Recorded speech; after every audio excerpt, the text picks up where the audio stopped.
Bismillahirrahmanirrahim. Të gjitha falënderimet dhe lavdimet janë vetëm për Allahun, Zotin e gjithësisë, dhe salavatet e përzemërta mbi vullën e pejgamberisë Muhammedin sallallahu alaihi wasallam në ditën e Xumat të datës 14 mars 2025 apo 14 Ramazan 1446 Hijri. Vëllezër dhe motra, duke qenë se jemi në gjysmën e muajit të Ramazanit, atëherë ashtu siç kaloi kjo gjysma e parë, shumë shpejt do të kaloj edhe gjysma tjetër. Andaj, a jemi vetëdijsuar aq sa duhet se koha po kalon shumë shpejt dhe se nuk kemi kohë të mjaftueshme aq sa ne mendojmë që të jemi të qëndrueshëm në besimin ton, qoftë në Ramazan apo jashtë tij. Ma thjesht, apo e kuptojmë përfundimisht se Islami nuk është çështje sezonale një mujore, por stil jete. Shumë hadithe i lexojmë dhe i kuptojmë në mënyrë si përfaqësore të pjesshme apo në kuadër të ritualeve fetare, ndërkohë që ata i përfshin realisht këto, por edhe më shumë dimensione të tjera nga jeta e përditshme. Thot pejgamberi alayhis salam, vepra më e dashur për Zotin është ajo që zgjat dhe vazhdon, pavarësisht se ajo mund të jetë e pakët. Kryesisht, njerëzit këtë e kuptojnë në kuadrin e riteve fetare. Për shembull, më mirë është të lexosh Kur'an çdo ditë nga pak, sesa më një herë të lexosh shumë dhe pastaj ta lësh fare një kohë të gjatë atë. Më mirë është të falesh çdo ditë nga pak, sesa kur vjen Ramazani për një herë çdo natë nga 20 rekate e pastaj kur kalon Ramazani e lën fare namazin. Apo më mirë është që të japsh nga koha në kohë nga pak sadaka, sesa t'ja japsh me një herë një të varfër një sasi më të madhe, e pastaj gjatë gjithë vitit nuk të bjen mend më për sadaka. Ky hadith është shumë më i gjerë në kuptim se sa kaq.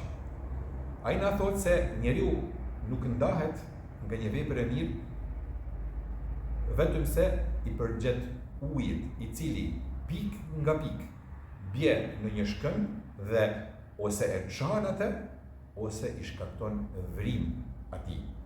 Na mëson se nëse jeta na është vështirësuar dhe na duket se është e pamundur që të ndryshojmë, nisja hapeve drejt ndryshimit të vogla, por pa i ndar.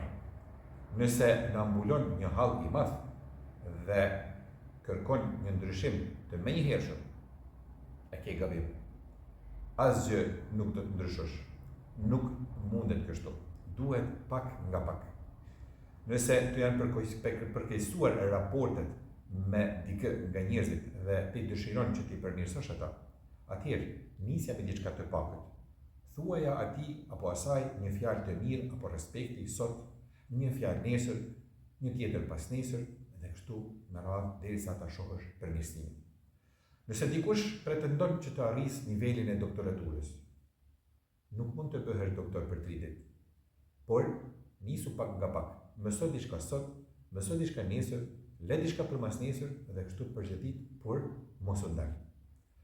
Nëse ke një cilësi që do që të largohesh prej saj, një ves, për shembull, nëse ke natyrën që të nervozohesh dhe të zemërohesh shpejt, nisja dhe fillo pak nga pak ta largosh atë. Nuk mundesh me njëherë. Nëse dikush dëshiron që ta lëj duhanin, ralloje çdo ditë nga një me pak, sot një me pak nesër, por mos u ndal derisa këtë vështirësi dhe këtë të keqe ta largosh fare. Dhe shumë shembuj do të mund t'i përmendim në këtë kontekst. Atëherë pra, asnjëherë mos e harro hadithin që përmendëm. Vepra më e dashur për Zotin është ajo që zgjat dhe vazhdon, pavarësisht se ajo mund të jetë e pakët.